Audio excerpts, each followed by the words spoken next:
গতকালের একটা টক শোতে একজন রাজনৈতিক নেতার একটা মন্তব্যকে ঘিরে সোশ্যাল মিডিয়াতে দারুণ কিউরিয়াস ডিবেট শুরু হয়েছে।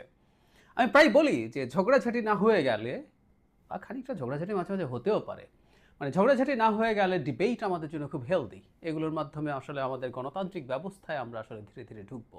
মানে কারো কারো কাছে তর্ক বিতর্ক দেখলেই ভাল লাগে না। আমি মনে করি এটা ভুল। এটা আমরা দীর্ঘদিন স্বৈরতান্ত্রিক ব্যবস্থায় থাকার কুফল। আমরা তর্ক করব, বিতর্ক করব, ইভেন মাঝে মাঝে ঝগড়াও করব। যাই হোক, গতকাল ঘটনাচক্রে ঘটনাচক্রে এই শোটাতে আমি গতকাল না, গত পরশু আসলে এই শোটাতে আমিও একজন আলোচক হিসেবে ছিলাম।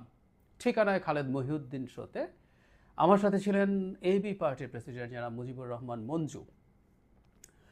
আমরা অনেক কিছু নিয়ে আলোচনা করেছি, খানিকটা ডিবেটও করেছি, কিন্তু মঞ্জু ভাই সেখানে একটা তথ্য দিয়েছেন যে তথ্যটাই এই ডিবেটের সূত্র, এবং অনেকে রেসপন্ড করছেন, অনেকে বলছেন তারা এটা জানেন, কেউ কেউ প্রতিবাদ করেছেন। যাই হোক, মঞ্জু ভাই যেটা বলেছেন আমি সহজে বলি, সেটা সহজ করে তিনি বলেছেন আহ, জামায়াত এবং এনসিপি উভয়ে বিএনপির সাথে আলোচনা করে আসন ভাগাভাগির চেষ্টা করেছিল, এবং সেই চেষ্টা এখনো পর্যন্ত সফল হয়নি বলেই, তারা সফল হতে পারেননি বলেই তারা এখন নির্বাচন নিয়ে যে একটা অনিশ্চয়তা সৃষ্টির চেষ্টা তাদের দিক থেকে, সেটা তারা করছেন। কথাটাকে আমরা উল্টোভাবে যদি বলি, তাহার মানে হচ্ছে এই ধরনের একটা আসন সমঝোতা যদি হয়ে যায় তাহলে তারা নির্বাচন থেকে তাদের ব্যারিয়ার তুলে নেবেন। যদিও তারা সবাই বলেন আমরা কেউ নির্বাচনের বিপক্ষে না, আমরা নির্বাচন চাই, কিন্তু তার আগে এটা এটা এটা এটা হতে হবে। আমাদের একটা কথা মনে রাখতে হবে, মুখের কথাই যদি সবারটা মেনে নিতে হয় তাহলে সারা পৃথিবীতে কোনো পলিটিক্যাল কমেন্ট্রি থাকে না, তাই না? উনি তো এটা বলেছেন, তো এটা বলেছেন, সুতরাং আমরা তার উপরে বিশ্বাস এনে মেনে নেব। শেখ হাসিনা বলছেন এটা এটা এটা এটা, সো এটাই বিশ্বাস করে নেওয়া দরকার ছিল। উত্তর হচ্ছে না, রাজনীতিতে রেটারিক্স থাকে, ওর মধ্য থেকে খবর বের করে নিতে হয়। এটা নিয়ে কোনো সন্দেহ নাই, এনসিপি নির্বাচন ডিসেম্বর জানুয়ারির মধ্যে যে ধরনের বিএনপির এক্সপেকটেশন আছে সেটা হতে দিতে চায় না। অ্যাজ মাচ অ্যাজ পসিবল তারা পেছাতে চায়, মানে জুন তো বটেই, পারলে আমার কাছে মনে হয় আরও। জামায়াতও তার অবস্থান মাঝে মাঝেই এমন করছেন, তাতে বোঝা যায় যে তারাও চান নির্বাচনটা অন্তত পেছনে, মানে বিএনপির সাথে এই ডিসেম্বরের ক্ষেত্রে অ্যালাইন্ড নন। এখন মঞ্জু ভাইয়ের যে মন্তব্য আছে, দ্যাটস ভেরি ইন্টারেস্টিং। এই আলাপটা আসলে দীর্ঘদিন থেকে পলিটিক্যাল স্ফিয়ারে আছে, মানে আমি কখনোই আসলে ওনার কাছে শুনেছি, তার কাছে শুনেছি দিয়ে গোপন খবর পেয়েছি। আমি জার্নালিজম করি না এখানে, ফলে কারো সূত্র থেকে পাওয়া কোনো কিছু আমি এক্সপোজ করি না। আমি নিজেও এই ধরনের কথা শুনেছি, কিন্তু এখন যখন যেহেতু জনাব মঞ্জু এটা বলেছেন, এবং এটা নিয়ে অনেকেই, যেমন আমরা দেখলাম এনসিপির সংগঠক, মুখ্য সংগঠকদের একজন জনাব হাসনাত আবদুল্লাহ একটা স্টেটাস দিয়ে এটার প্রতিবাদ করেছেন। একইভাবে অনেকে লেখার চেষ্টা করেছেন যে তারা এটা জানেন এবং সেটাই আসলে প্রধান কারণ। দ্যাটস ভেরি অ্যালার্মিং যদি এটা হয়, কারণ যদি সেটা প্রধান কারণ হয়ে থাকে তাহলে সাথে সাথে যে প্রশ্নটা আসবে, তখন আমি অনুষ্ঠানে থামিয়েই মঞ্জু ভাইকে এই প্রশ্নটা করেছিলাম, তাহলে এই যে সরকার যা যা করছেন, অ্যাপারেন্টলি মনে হয় নির্বাচনটা ডিসেম্বরে তারা রাখতে চাইছেন না, হ্যাঁ চাইছেন না, সেটা প্রধান উপদেষ্টার বক্তব্য খুবই ক্লিয়ার। তাহলে কি তারা এই জামায়াত এবং এনসিপির হয়ে এমন কিছু করছেন কিনা? যাই হোক, আমরা একটু এইদিকে আসি। এখন প্রশ্নটা হচ্ছে, জামায়াত, আমরা দুটোকে নিয়ে কথা বলবো, এনসিপিকে একটু বেশি গুরুত্ব দিয়ে বলবো সময় নিয়ে, কিন্তু জামায়াতের কথাটাকে একটু বলে নিতে চাই। জামায়াতকে এই ধরনের একটা সমঝোতা চাইতে পারে? আমার কাছে মনে হয় চাইতে পারে। মানে তাহলে প্রশ্ন আসবে, বাংলাদেশে তাহলে বিরোধী দল কি হবে? আওয়ামী লীগ নেই, জাতীয় পার্টিও কদ্দূর কি নির্বাচন করবে জানি না, তারা এখনও নিষিদ্ধ হয়নি, কিন্তু একটা চেষ্টা আছে, এবং একটা বিশেষ উদ্দেশ্যে জাতীয় পার্টিকেও নিষিদ্ধ করার চেষ্টা হবে বলে আমি বিশ্বাস করি। কেন, আমি সেটা নিয়ে দ্রুতই কথা বলবো। তো যাই হোক, তাহলে বিরোধী দল কী হবে? এই হাইপোথিসিস তাহলে কেউ কেউ দিতে পারেন যে বিএনপি তো অলরেডি ডিক্লেয়ার করেছে তারা ক্ষমতায় আসলে একটা জাতীয় সরকার করবে, তাহলে এবার জাতীয় সরকারের মতো করে এবার ঠিক বিরোধী দল নেই, পার্লামেন্টে আগেই কাজটা হবে। বিএনপি বলছিল সরকার তৈরি হবে, তারপর তারা বিভিন্ন দল থেকে সংখ্যা টংখ্যা কার কত হয়েছে সেটা না দেখেও তারা সরকারের অংশ করবেন। আমরা বুঝতে পারি যে তারা বিভিন্ন দল থেকে যারা অল্প সিটি পাবেন, তাও সেটা হয়তো বিএনপির সাথে সমঝোতা করে তাদেরকেও তারা মন্ত্রী করবেন, এরকম তাদের বক্তব্যে অন্তত জনাব তারেক রহমান একাধিকবার বলেছেন, বহুবার বলেছেন, তাই এটা এরকম মনে হতে পারে। এখন প্রশ্ন হচ্ছে, যেটা জরুরি কথা, জামাত এইটার ক্ষেত্রে কি হতে পারে, জামাতকে কি করা দরকার? আমি মনে করি বাংলাদেশের ভবিষ্যৎ রাজনীতির স্বার্থে জামাতের নিজের উচিত একা নির্বাচন করা, এবং বিএনপিরও উচিত কোনোভাবেই জামায়াতকে সাথে না নেওয়া। বিএনপি এবার তার এই লাক্সারি করা সম্ভব, কারণ এবার কোনো টাফ প্রতিদ্বন্দ্বিতা সে পড়ছে না। আগে যেমন হতো হাড্ডাহাড্ডি লড়াই হতো আওয়ামী লীগের সাথে, তখন জামায়াতের প্রত্যেকটা সিটে যে পরিমাণ ভোট আছে সেটা খুবই ডিসাইডিং ফ্যাক্টর হয়ে আমাদের সামনে হাজির হতো। এবার আর সেটা নেই। জামায়াতের সাথে যদি জামায়াত ইন্ডিপেন্ডেন্টলি ইলেকশন করে, বিএনপি যদি কোনো বেশ কিছু সিটে ইন্ডিপেন্ডেন্ট ক্যান্ডিডেট দাঁড়িয়েও যায়, ভোট কাটাকাটি হলেও জামাতের সিটও এমন কিছু হবে না যে বিএনপির ভয় পাওয়ার আছে। কিন্তু এতে লাভ যেটা হবে সেটা হচ্ছে জামাতের অবস্থানটা কি, ভোটটা কি, কত পার্সেন্টেজ পপুলার ভোট আছে, কোন সিটে তার ভোট কেমন, তার সিট পাওয়ার সক্ষমতা কতটা আছে, এগুলো সবগুলো ভবিষ্যতের রাজনীতি বুঝতে বিএনপিকে এবং সারা দেশকেই সাহায্য করবে। জামাতকেও সাহায্য করার কথা, জামাত এটাই করার কথা ছিল, কিন্তু জামাতের একটা ভীতি আছে বলে আমি ধারণা করি। সেটা হচ্ছে এই, জামাত একটা ইলিউশন তৈরি করার চেষ্টা করেছে যে তারা বিরাট দল হিসেবে হাজির হবে, তারা বহু সিট পাবে। আমি দেখেছি যারা পলিটিক্সের খোঁজ খবর রাখেন, বোঝার চেষ্টা করেন, এমন বহু মানুষও জামায়াত অনেক সিট পেয়ে যাবে, 50 সিটের বা তারও বেশি সিট, 60-70 সিট পেয়ে যাবে ধরনের আলাপ করেন। আমি একেবারেই মনে করি না। আমাদের সিট ভোটের পপুলার ভোটের পার্সেন্টেজ বাড়তে পারে, 2-3-4% আগের তুলনায় বাড়তে পারে, কিন্তু তাতে আসলে সিট হবে না, কারণ সিট হওয়ার জন্য যে পরিমাণ থ্রেশহোল্ড ক্রস করতে হয় সেটা তারা করতে পারবেন না।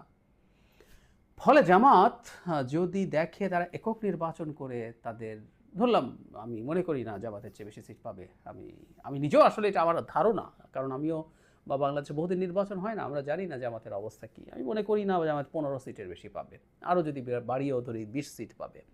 তো যে দলটার ব্যাপারে হাইপ তৈরি হয়েছে তারা এবার বিরাট কিছু করে ফেলবে, সেই দল 20 সিট পাওয়া কিন্তু তার পলিটিক্যাল ফিউচারের জন্য ক্ষতিকর। তার চাইতে বিএনপির সাথে আসন সমঝোতা করে যদি 50টা সিট জিতে দিতে পারে তাদের জন্য ভালো, তারা ভাবতেই পারে এভাবে।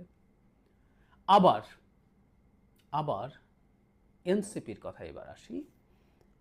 এনসিপি আমি ব্যক্তিগতভাবে মনে করি রাজনীতি আসলে করতে হয় বিরোধী দলে থেকে। আমার কাছে কেন যেন মনে হয় আমি যদি এনসিপির এই জায়গায় থাকতাম, এনসিপি এবার নির্বাচনে পার্টিসিপেট না করাই সবচেয়ে ভালো হতো। ইয়াস, আমি মনে করি মাত্র যদি জুনেও নির্বাচন হয়, 1.5 বছর, তাদের দল গঠিত হওয়ার 1.5 বছরের মধ্যে তারা একটা ইলেকশনে যাবেন, এবং এই ইলেকশনে তারা ভালো করার কোনো কারণ নেই। যদি জোড়াতালি দিতে যান, এখন তারা কী করবেন আমরা জানি না। যেমন ধরুন তাদের একটা কৌশল হতে পারে একটু ভালো করার জন্য আওয়ামী লীগের লোকজন যারা আছেন, আওয়ামী লীগ তো পার্টিসিপেট করছে না, তাদের কাউকে নেওয়া, বিশেষ জায়গায় আওয়ামী লীগের পকেট আছে সেখানে, অথবা বিএনপি যারা নমিনেশন তার দল থেকে পাননি তারা গিয়ে এনসিপিতে জয়েন করে নমিনেশন নিলেন। এই ক্ষেত্রে বিএনপির লোকজনকে নিতে আবার এনসিপির খুব বেশি টেনশন হওয়ার কথা না, সমালোচনাও খুব বেশি হবে না, আওয়ামী লীগকে নিলে সমালোচনা হতে পারে। যদি এসব করেন তাহলে তাদের কিছু সিট পাওয়ার হয়তো সম্ভাবনা থাকে, কিন্তু এতে রাজনীতি ক্ষতিগ্রস্ত হয়। তারপরও তারা যদি নির্বাচন করতে চান খুব ভালো ফল আসবে না। কিন্তু ওই যেটা হলো, তারা ক্ষমতার কাছে চলে গিয়েছিলেন, তাদেরকে ক্ষমতার কাছে প্রধান উপদেষ্টা নিয়ে গিয়ে তাদের এই ক্ষতিটা করেছেন বলে আমি মনে করি তাদের এখন ক্ষমতা ছাড়া চলবে না। এখন প্রশ্নটা অন্য জায়গায়। আমরা ধরে নিলাম এক ধরনের সমঝোতা হলো এবং তাদেরকে সিট ছেড়ে দেওয়া হলো। এখন নতুন করে যারা আসবেন, আবারও বলছি, যারা প্রতিষ্ঠিত বিএনপি বা আওয়ামী লীগ নেতা নন, যাদের অলরেডি যথেষ্ট কাজ করা নেই, এনসিপিতেই যারা আছেন, এনসিপির যাদেরকে আমরা দেখি বিভিন্ন টকশোতে বা পরিচিত যারা আছেন মুখ, আমার প্রশ্ন অন্য জায়গায়। ধরে নিলাম বিএনপি তাদেরকেও সিট ছেড়ে দিলেন, এবং সংখ্যা কুড বি এনিথিং, 20, 25, 30 যাই হোক, ছাড়া হলো। এখন এনসিপির আনকোরা নেতারা নির্বাচনে দাঁড়ালেন, এবং ওই নির্বাচনে আমরা ধরে নিলাম বিএনপি ধানের শীষ দেবে না, কিন্তু বিদ্রোহী ক্যান্ডিডেট দাঁড়িয়ে গেল। বিএনপি তাদেরকে বহিষ্কারও করলো, যেহেতু তাদের কথা শোনা হয়নি, মানে বিএনপির কথা তারা শোনেননি।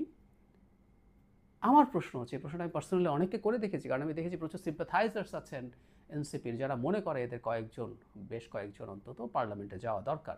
তখন আমি এই প্রশ্নটা করেছি যে বিএনপির যদি বিদ্রোহীরা দাঁড়িয়ে যায়, একটা এলাকায় ধরলাম বিএনপির শক্তির বিচারে প্রতি সিটে আমরা দেখবো 8-10 জন করে নমিনেশন চান, তবে একটা সিরিয়াল করলাম 1 থেকে 10 শক্তির বিবেচনায়, তার জনপ্রিয়তা, তার সাংগঠনিক শক্তি, ফিনান্সিয়াল পাওয়ার সব মিলে 10 নম্বর যিনি হবেন সিরিয়ালে, ধরলাম তিনি নির্বাচনে দাঁড়ালেন, এবং এনসিপির কোনো একজন নেতা যাদেরকে আমরা চিনি, নাম বলছি না, দাঁড়ালেন। তারা কি ওই 10 নম্বর ক্যান্ডিডেটের সাথে জিতবেন? বিএনপির বিদ্রোহী প্রার্থী, উনি ওনার অন্য মার্কা নিয়ে স্বতন্ত্র নির্বাচন করবেন? আমার কাছে উত্তর হচ্ছে না, উনি জিতবেন না। একটা উপায় হতে পারে, আওয়ামী লীগ মানে বিএনপির সাথে একসময় যুগপৎ আন্দোলন যারা করেছে, গণতন্ত্র মঞ্চ বা অন্যান্য 12 দল যারা আছে, তারা অনেকেই জিতবেন কারণ তারা ধানের শীষ নিয়ে নির্বাচন করবেন। এনসিপি তো নিশ্চয়ই ধানের শীষ নিয়ে নির্বাচন করবে না। তো তাহলে তাদেরকে জিতানোর পথটা কি? তাদেরকে পার্লামেন্টে আনার পথটা কি? আমি জানি না। তাহলে কেউ কি এটা মনে করছেন যে তাদেরকে এক ধরনের ইলেকশন ইঞ্জিনিয়ারিং এর মাধ্যমে জিতিয়ে আনতে হবে? তাদেরকে ছেড়ে দেওয়ার পরও যদি না জেতেন তাহলে তাদের পার্লামেন্টে আসাটা কিভাবে এনশিওর করা যায়? আমি আসলে জানি না, সত্যিই জানি না। কারো যদি মনে হয় আমার এই ব্যাপারে, বিশেষ করে স্পেসিফিক এই পয়েন্টটায় যদি মনে করেন যে কেউ দ্বিমত করেন বা কারো যদি মনে হয় কোনো আইডিয়া আছে, আমাকে একটু জানাবেন প্লিজ। যাই হোক, আমি ব্যক্তিগতভাবে মনে করি এইরকম কোনো কিছু হওয়া ভালো হবে না। এটা সবাই সবার মতো করে গেলেন, এরপর কি দাঁড়ালো? বিরোধী দল হলো, আমরা ধরে নিলাম এবার এভাবেও জিতে গেলেন, জামাতের অনেকজন, এনসিপির অনেকজন গেলেন। যাওয়ার পরে পার্লামেন্ট তৈরি হলো এবং পার্লামেন্টে এরপর বিরোধী খেলা হলো, তাই না? কারণ জামাতের ওখানে জামাত নিজের মার্কায় করুক, জামাতের মার্কা নিয়ে ডিবেট আছে, আমরা জানি ওইটা ঠিক হোক বা অন্য কোনো মার্কা আসুক, সেই মার্কা নিয়ে করুক। এনসিপি তার মার্কা নিয়ে করুক, কিন্তু আমরা তো সবাই জানি এই সিটগুলো বিএনপি ছেড়ে দিয়েছিল, এখানে তার ক্যান্ডিডেটস ছিল না। 24-এর যে আমিডামি নির্বাচন, সত্যিকার অর্থে এটা আমিডামি নির্বাচন, শুধু স্বামী নেই আর কি, এবার ভারত নেই। সো আমিডামি নির্বাচন হলো, এই আমিডামি নির্বাচনের পরে পার্লামেন্টে একটা বিরোধী খেলা হবে, কী লাভ হবে আসলে? তার চাইতে বিএনপি যদি পূর্ণ শক্তিতে ফাইট করে, জামায়াত তার পূর্ণ শক্তিতে ফাইট করে, সে 15টা বা 20টা সিটও যদি পায়, সে বিরোধী দল জেনুইনলি দাঁড়াবে। এবং এনসিপি যদি তাত্ত্বিকভাবে বলছি, আমি আশা করি তারা মাইন্ড করবেন না, তারা একটা সিটও পাবেন কিনা আমার সন্দেহ আছে যদি ইন্ডিপেন্ডেন্টলি ইলেকশন করেন।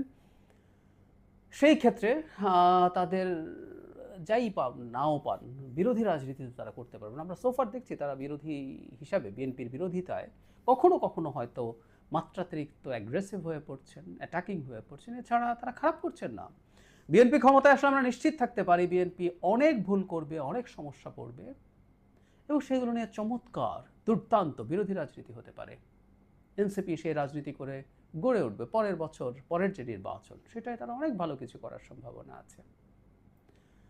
আমি মনে করি, আমি নিশ্চিত নই এরকম কোনো আলোচনা আছে কিনা, তবে আমিও খুবই রিলায়েবল সোর্স থেকে জানি যে এই ধরনের আলোচনা চলছে।